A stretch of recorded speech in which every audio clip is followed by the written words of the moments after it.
We are leaving the coast and heading east to discover the Chachapoya culture. Little by little, the valleys become covered in vegetation. These white Indians, as they are also known, lived in bizarre places. We can see the ancient walls of their settlements along the cliffs and crags, totally inaccessible. Without a doubt, Kuelap is the most astonishing of all the Chachapoya cities. Standing at a height of 3,000 meters, it was an impregnable fortress, the citadel in the clouds.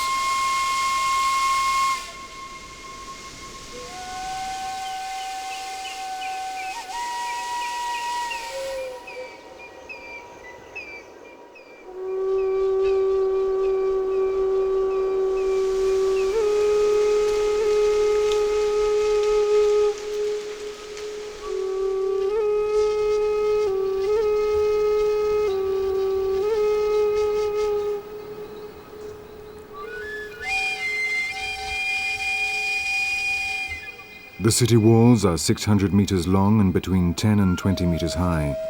They are built of blocks of limestone weighing up to 3 tons. Kuelap is rectangular in shape and at one side looks down into a chasm almost 1,000 meters deep. The city covers an area of 60,000 square meters.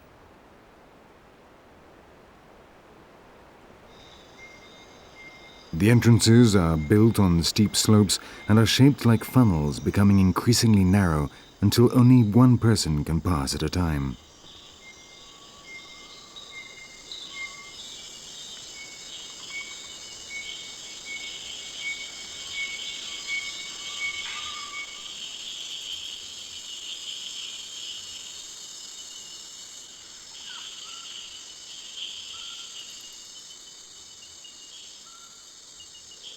The lords of the abyss were conquered by the Incas in 1470, but the invading army did not succeed in entering Kuelap by force of arms. Tupac Yupanqui cut off supplies of food and water, and after a siege lasting months, the Chachapoyas had no option but to surrender. Within the walls lies a city much like any other, with 420 circular-shaped houses with conical pointed roofs of straw. In the construction of Kuelap, 25 million cubic meters of stone blocks were used, 3 times as much as in the pyramid of Cheops in Egypt. It is not known with certainty when it was built. Some specialists date it to 900 BC. But how were they able to carry out this colossal construction work using the means we presume they had at the time? For now, this is yet another secret jealously guarded by Peru.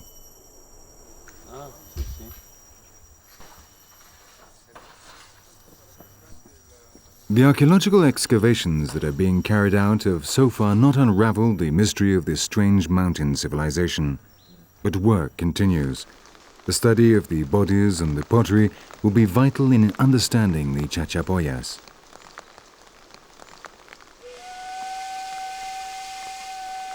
One of the first descriptions we have of them comes from the chronicler of the Indies, Cieza de Leon, who was impressed by the fact that they were the whitest and most beautiful of all the tribes he had seen.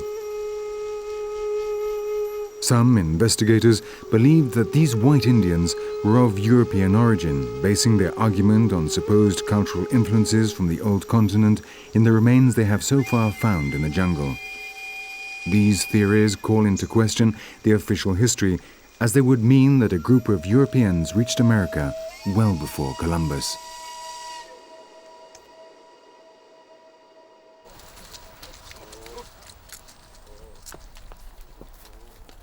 Crossing the pampas and regions of thick vegetation, we come to the most hidden of the Chachapoya settlements, such as the Laguna de los Condores, the Lake of the Condors, Carajia or Petaca in the Utcombamba Valley, or cliffs where the dead live.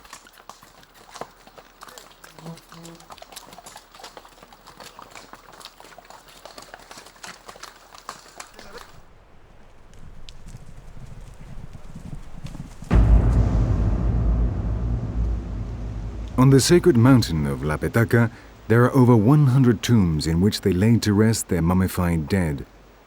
It is not known how they were able to construct them high up on the sheer rock face.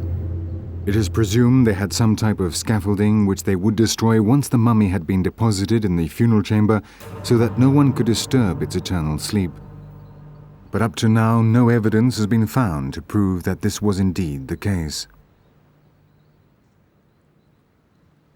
Incredible though it may seem, the grave robbers have managed to reach even here. These tombs might have provided vital information which could help us understand this culture, but that information has been destroyed.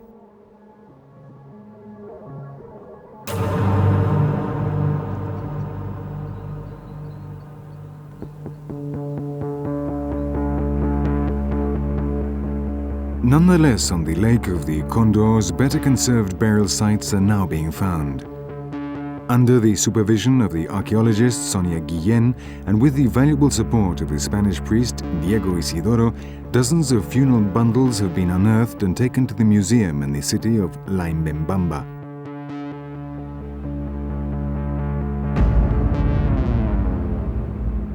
The Chachapoya mummies are the product of a relatively sophisticated process. Their insides were removed and seals then placed in the vaginas and anuses. The mouth was filled with cotton to prevent the face from collapsing. They were then wrapped in various layers of cloth, the outermost one of which was decorated with a schematic drawing of the facial features of the deceased.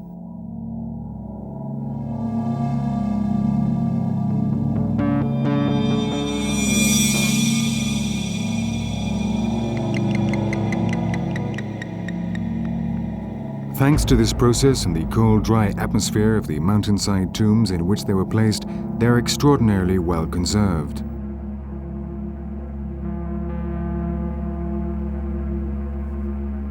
Once complete, these funeral bundles were put into wooden containers rather like coffins.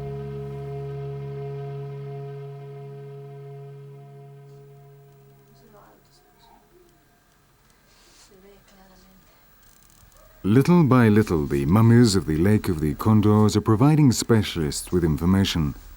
Possibly within a few years, many of the mysteries of the White Indians will be revealed.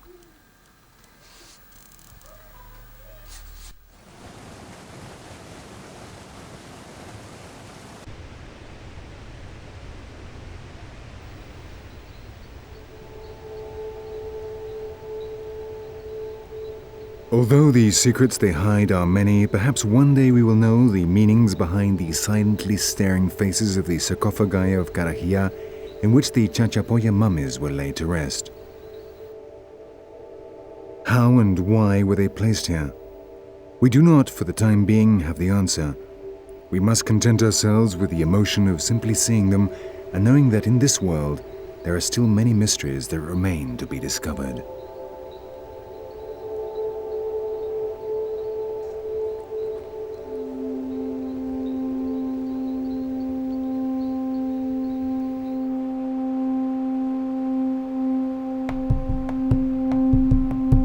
Finally, it was the turn of the Incas.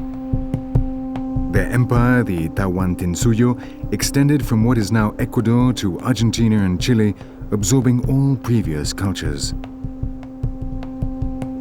They became the masters of the Andes. They built astonishing cities like the sacred Machu Picchu, which was abandoned after the arrival of the Spanish. It is not known with certainty who lived there, but according to legend, it was inhabited by holy virgins and supreme priests who were sorcerers from the other world, and who, at Intihuatana, their astronomical observatory, were capable of tying down the great Inti, the supreme sun god.